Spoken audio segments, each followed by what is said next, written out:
Antena 1 Notícias. Bom dia! A Meta, empresa dona do Facebook, mostrou nesta semana a jornalistas convidados como será a primeira loja física do grupo em Burlingame, na Califórnia, nos Estados Unidos.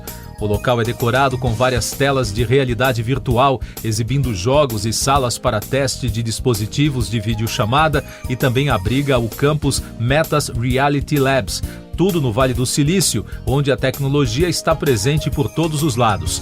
A inauguração oficial do estabelecimento está prevista para acontecer na segunda-feira, dia 9. De acordo com algumas reportagens, a decoração da loja explora o conceito minimalista no design, com madeira clara, detalhe que lembra as primeiras lojas da Apple. Entre os produtos que serão comercializados estão óculos inteligentes da Ray-Ban e a coleção de óculos VR, empresa do grupo Meta que produz o óculos Rift. Tudo feito por empresas que foram adquiridas pelo grupo recentemente ou desenvolvidos nos próprios laboratórios da Meta. Esses produtos formam o kit ideal para quem curte games em jogos em realidade virtual aumentada, ou seja, o principal foco do dono, Mark Zuckerberg, um universo também conhecido como metaverso. A loja terá um espaço de demonstração para testar jogos do Quest 2, com uma grande tela LED, de parede a parede, onde o conteúdo do jogo será reproduzido para quem não estiver usando os óculos. Segundo especialistas em tecnologia, a loja será uma vitrine para a apresentação dos produtos, além de um espaço de interação e consumo dos clientes. No entanto, a construção do metaverso pode levar ainda pelo menos 10 anos, além de outros desafios para o empresário, como a queda no faturamento da empresa e perda de usuários para concorrentes como o TikTok. Um cenário que obriga a Meta a explorar novas formas de arrecadação para dar conta dos investimentos. Por isso, a empresa está explorando outros mercados, como a tecnologia da realidade aumentada para conferência e a loja, que se apresenta como um modelo de metaverso.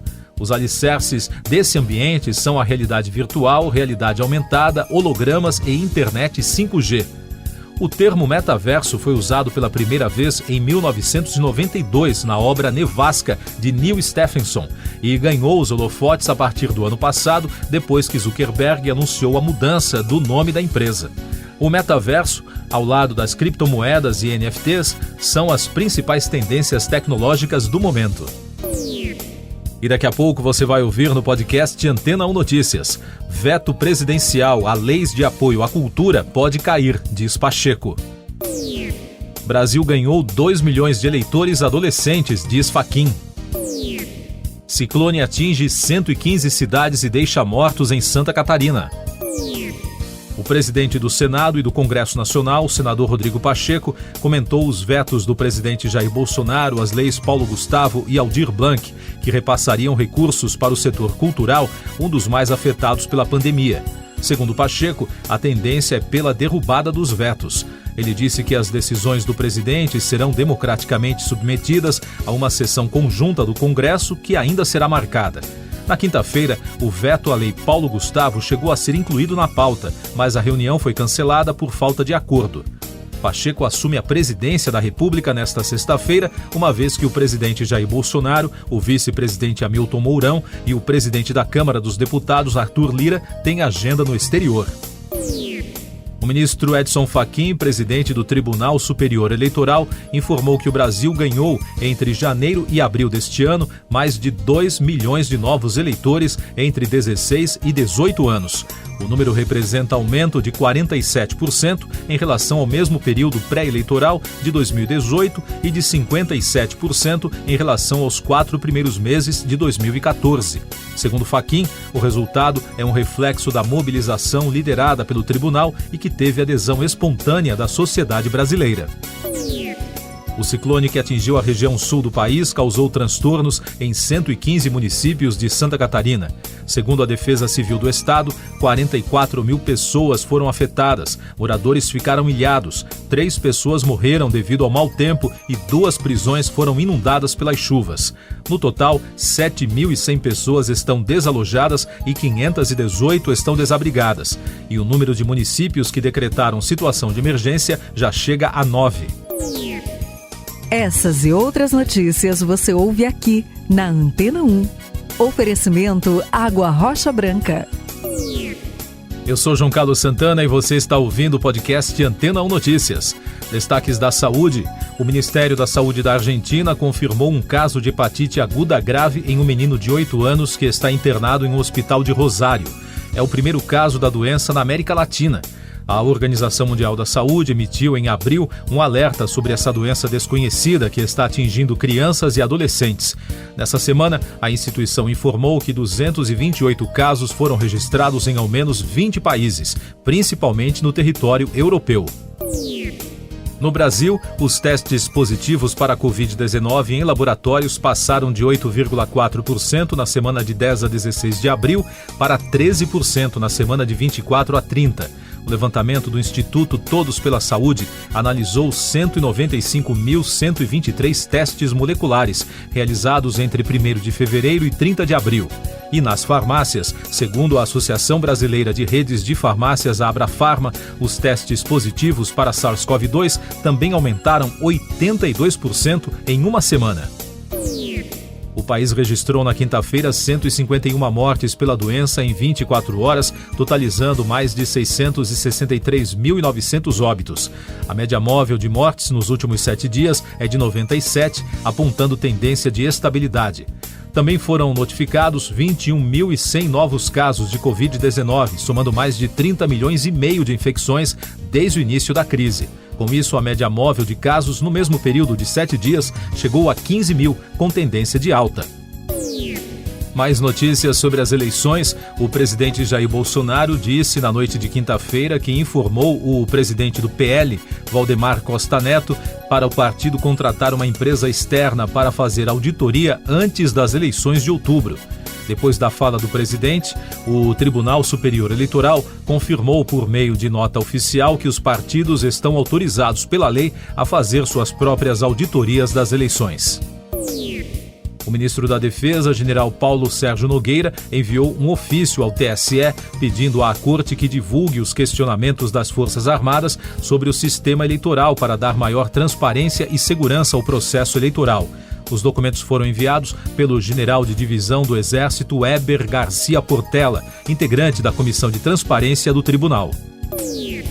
Mais destaques nacionais no podcast Antena 1 Notícias. A Procuradoria-Geral da República pediu ao Supremo Tribunal Federal que a investigação do ex-ministro Milton Ribeiro, suspeito de envolvimento no caso dos pastores que teriam atuado dentro do Ministério da Educação, seja enviada à Justiça Federal em Brasília. No pedido, a vice-procuradora-geral da República, Lindora Araújo, argumenta que, como Ribeiro deixou o cargo, o foro para a investigação não é mais o Supremo. O governador de São Paulo, Rodrigo Garcia, afirmou que a Corregedoria da Polícia Militar vai investigar a conduta dos 6 policiais presos nesta semana para averiguação na Polícia Federal por transporte de 77 quilos de ouro, avaliados em 23 milhões de reais. 2 dos agentes detidos trabalham na Casa Militar do gabinete do governador. A Polícia Federal abriu inquérito para apurar suspeita de crimes de usurpação de bens da União. O grupo foi detido pela PM a pedido da PF, que monitorava um avião particular suspeito que pousou quarta-feira em Sorocaba, no interior paulista. Os suspeitos foram liberados depois de prestarem esclarecimentos. Eles estavam divididos em veículos, transportando as barras de ouro em 3 malas. Destaque internacional: o primeiro-ministro de Israel, Naftali Bennett, informou que o presidente da Rússia, Vladimir Putin, pediu desculpas pelos comentários do ministro das Relações Exteriores, que afirmou que Adolf Hitler tinha sangue judeu.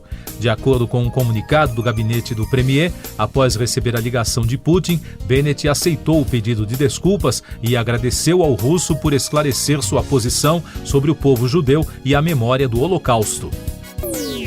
Noticiário econômico. O aumento dos juros nos Estados Unidos na quarta-feira impactou o mercado financeiro no Brasil.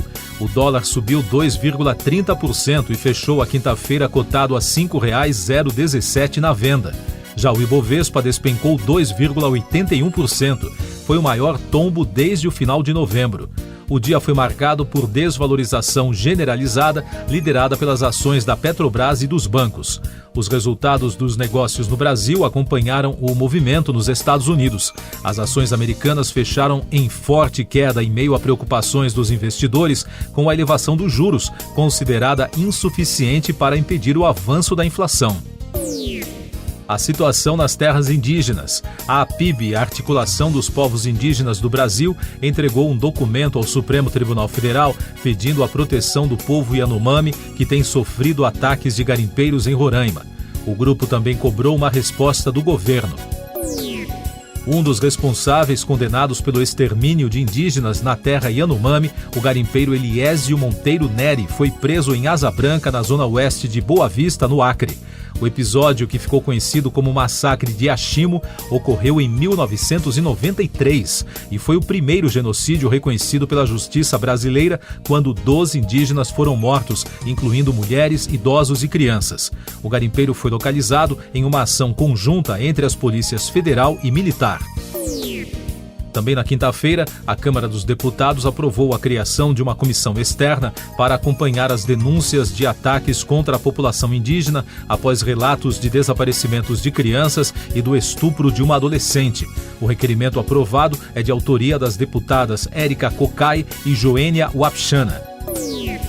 Siga nossos podcasts em antena1.com.br. Este foi o resumo das notícias que foram ao ar hoje na Antena 1.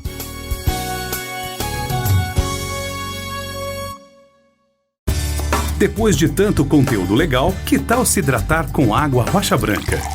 O consumo regular de água durante o dia traz benefícios para a saúde, como, por exemplo, manter a pele bonita e hidratada. Rocha Branca, da fonte direto para a sua casa.